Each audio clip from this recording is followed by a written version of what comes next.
At nagpapakita sila ng papel na isang red notice.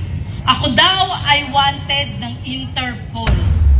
Ako daw po ay nahanap na ni General Torre at ni Lacanilaw. At gusto po nila akong dalhin kong diretso. Ikulong daw po ako. Pinabayaan ko silang gawin ng lahat. Dinala nila ako sa opisina ni General Torre at doon ako ay 6 na araw nakikinulong. Dumating ang 2 abogado ni Persida Acosta at sinabihan si General Torre, ilalabas nyo si Miss Rochelle or papailan ko kayo ng illegal detention or arbitrary detention. At pagkatapos nun, hindi na nila alam gagawin ni General Torre. Pinatawag na naman niya ako dun sa kanyang lamesa. Kami daw ay mag-agahan. At sa pag-aagahan daw na yon, sabi niya, tutulungan niya ako para ma-filean daw kung sino yung nagre-reklamo sa akin. Gumawa sila ng papel na ako ay sumusuko, hindi daw po ako hinuli. Dadagan ang Mr. News Update. Magandang hapon po sa inyong lahat, mga kamaisog! Nandito po ako sa inyong harapan, nagpapakilala bilang ordinaryong tao na ginipit sa panahon na ang Pilipinas ay wala nang makapitan. November 21, may 7 lalaki na hindi naka-uniform at nagpapakilalang pulis ang humuli sa akin sa loob ng City Hall ng Makati. At nagpapakita sila ng papel na isang red notice. Ako daw ay wanted ng Interpol. Sinabi ko sa kanila, mga sir, pasensya na tayo. Baka hindi po kayo nakapag-aral ng batas na ito. Wala pong karapatan ng Interpol sa akin. Ngayon, kung gusto niyo po akong dalhin niyo po muna ako sa 16th floor. Nandun po yung office, ang PAW. Pagdating ko po doon sa opisina namin ng prosecutor, ang sinasabi nitong 7, hindi po pwede. O sige, dalhin niyo po ako sa 15th floor. Nandun naman po yung RTC. So that is Regional Trial Courts. Hindi lang isang korte, maraming korte. Hindi nila ako binigyan ng pagkakataon. Ako daw po ay nahanap na ni General Torre at ni Lacanilaw. At gusto po nila akong dalhin kong diretso. From the elevator, dinala ako sa Krami. Sabi nila sa akin, ma'am, itabi mo na yung cellphone, yung mga gamit mo. Sinabihan ko sila, sir, ba't ganito? Wala po akong kasalanan. Hindi ako pupunta dun sa Dubai. Bakit ako may kasalanan na ganito? Bakit ko ako dinadala? Dahil dito sa isang photocopy, isang Xerox ng Interpol Red Notice. At yung Interpol Red Notice na yan, ay may, kung titignan nyo, ako daw po ay may niloko sa Dubai na isang Arabo at hiningihan ko ng pera, pambili ng condominium. Very impossible. Dahil ako po ay hindi pumunta ng Dubai at hindi nang hingi ng pambili ng condominium. At pagdating ko po sa harapan ni General Torre, nagpapalakpakan itong magagaling nating mga pulis. Kasama na po isang Colonel Red at isang Colonel Rosales at si Major Visco at 6 sa kanyang mga tao. Bigyan daw po na magandang posisyon, bigyan, dahil nahuli na daw ako. Sabi ko, wala naman po akong kasalanan dito sa Pilipinas, wala akong warrant of arrest. Bakit ganito? Ikulong daw po ako. Pinabayaan ko silang gawin ng lahat. Dinala nila ako sa opisina ni General Torre at doon ako ay 6 na araw nakikinulong. Tumawag ako kay Attorney Persida Acosta. Humingi ako ng tulong. Sabi ko, Attorney, ako po ay naka-illegal detain dito. At sinasabi nila, ako daw po ay kailangang maghintay ng eroplano, either papunta ng Dubai or papunta ng ICC. Lalo na nagkaloko-loko ang mga impakto. Dahil unang-una, wala po akong kasalanan sa ICC. At hindi ako pupunta ng Dubai. I have no chance. Wala akong pwedeng gawin. Tumahimik ako. Dumating ang dalawang abogado ni Persida Acosta at sinabihan si General Torre, ilalabas nyo si Miss Rochelle or pa-filean ko kayo ng illegal detention or arbitrary detention.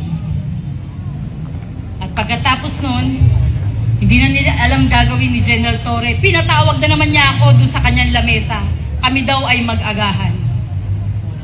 At sa pag-aagahan daw na yon, sabi niya, tutulungan niya ako para ma-filean daw kung sino yung nagre-reklamo sa akin. Gumawa sila ng papel na ako ay sumusuko, hindi daw po ako hinuli. Sumuko daw po ako sa kanila at humihingi ng tulong. Diba? Anong kalokohan yan? Hindi ganun ang nangyari. Ganyan kayo gagaling gumawa ng kwento. Ano to? Ako nga na ganito, babae, binitbit nyo ng ganun lang. Kailan ako nag-alsa ng galit? Nung nakikita ko lalo na si Tatay Digong ay binibit-bit nila nang hirap na maglakad yung matanda. Ako nga, nakaya ko pa sanang tumayo ng matinag. Ginanon nila, babae. Si Tatay Digong matanda. Ibig sabihin, guys, pati kayo, kaya nilang gawin araw-araw. Gagawa nila kayo ng mali. Gagawan kayo ng kalukuhan na kwentong kutsero na mga fake na kaso at bibit-bitin kayo at dadalhin kayo doon sa Hague. Di ba nakaka-alarma na tong sitwasyon natin? Wala akong magawa kundi paglaban ang nararamdaman ko bilang Pilipino. Kasi putang ina ang gobyernong ito! Banat! Ibigay mo na! Putang ina ang gobyernong ito nung ginawa nyo sa amin. Kami na mamamayat mahirap o ultimo, kami dapat pagtanggol yung mga pulis. Kaya ang gumawa ng ganito sa amin. Araw-araw, mga kababayan, ako ay nagtatakot sa kalagayan ng pamilya ko. Binabalik-balikan nila kami sa bahay ko. At sinasabi sa amin, tanggapin nyo na kung ano inaalok namin. Ano bukas? Sa makalawa, eto na lang tayo. Bongbong, ano ba to? Hindi ito presidenteng binoto ko. Hiyang-hiya ako. Araw-araw tayong ganito, natatakot sa mga taong yan, imbis na kayo magtanggol sa amin. Natatakot na may magsalita rito. May naisip ko mayat-maya habang tumatakbo ko dyan, habang nagmamaneho ko. May papatay na lang sa akin. Sinong kalaban ko? Si General Torre na walang katakot-takot. Siyang batas? Hindi niya iniisip may konstitusyon tayo. Bakit siya nasusunod dito? Bakit pa siya nasusunod? Hindi ito ang gusto namin. Ang ginusto ng Pilipino, ng nakararaming Pilipino, ang progresibong Pilipinas. Kinawawan nyo ng mga OFW. Wala. Hindi na rin usapin dito ang si Presidente Duterte. Si Presidente Duterte ay simbolo lang natin. Ano pa mangyayari kung araw-araw ganito ginagawa sa atin? Di ko alam kung hanggang saan ako paglalaban. Di ko alam. Pero ang ginagawa ko na lang, pilit ko magsalita. Pinapaalam ko sa bawat isa sa inyo na ako ginanito. Pati kayo, araw-araw po pwede. Hindi ako nagdadrama dito. Hindi ko kailangan yan. Wala akong pera, wala akong pinatago. Kahit ngayon, patayin niyo ako. Ano pa mawawala sa isang katulad ko? Binosabos nyo na ako eh. Nilagay nila ako sa kwarto nila. At bawat darating itinuturo ako, nadadalhin ako sa Hague. Na naghihintay na ako ng eroplano para dalhin doon. Natutulog ako sa opisina ni General Torre na ang nakasahig lang sa akin ay karton. 6 na araw, 6 na gabi yun. Pero sila, Yung mga nandyan sa CIDG, kakapal na buka. Kung tumingin sa'yo, kala mo ikaw ang may utang na loob sa kanila. Hindi ko na alam saan ako pupunta.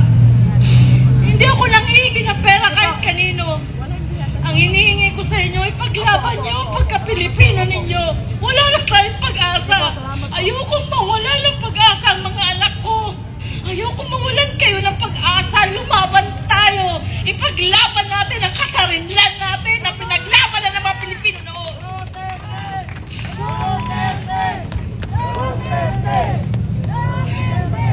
Kaya, ang sakit.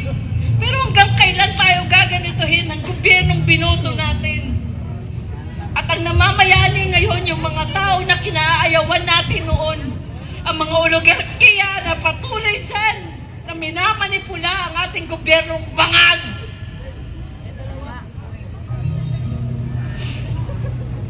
Alam niyo mga kababayan, masakit. Pero wala na tayong magagawa. Kailangan na natin magsalita, magsalita, magsalita. At sa pagdating ng eleksyon na to, pilitin ninyo, ipasok ang Duterte natin. Ito na lang pag-asa para makaabot si Sara. Ilaban natin ang Duterte. Para nyo lang awa. Duterte! Duterte! Hindi ko na alam mo. Hanggang sana ako makikita niyong tumatayo. Lahat ng TV news noon, gusto kong kausapin. Pumunta ako sa mga station, eto ko. Pero walang umiintindi sa akin noon. Maliban sa mga vlogger. Salamat sa inyo. Lalo na kay Kayo. Humingi ako ng pasalamat dahil binigyan nila ako ng pagkakataon na magsalita. At ngayon, eto ko. Humingi sa inyo ng dasal na lang. Hindi ko naman ano yung pera eh. Hindi ako mayaman. Wala ako. Pero susurvive natin to.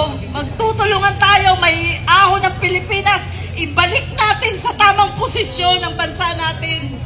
Hindi tayo pwedeng panghawakan ng China. Mas lalong hindi tayo pwedeng panghawakan ng mga Europa na pupunta na lang dito at magbabantay sa ating eleksyon. Hindi tayo pumayag.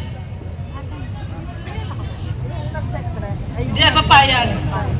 Tumayo tayo sa ating soberanya. Huwag tayong pumayag.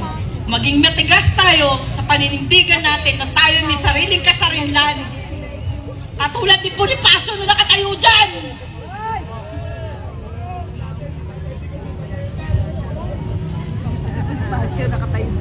Mga kababayan, ang pag-asa na lang natin ay ang darating na eleksyon.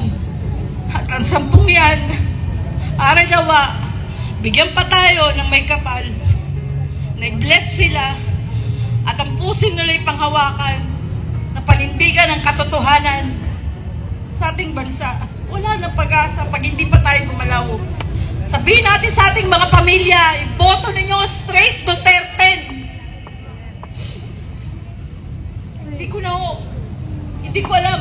Hindi ako nag-practice, hindi ako nag-ano na pupunta ako sa harapan ninyo. Pero makikita ninyo, nandun na tayo, in-entertain na tayo ng media. Salamat sa mga social media, influencer, kay Ma'am Yumi, kay Sir Kayo, binigyan nyo ako ng time. At binigyan na tayo ng panahon ng Philippine Star. Nandun tayo sa Philippine Star. Ipakulong natin. Ipakulong natin yan, si Torre. Ipakulong natin yan si General Torre.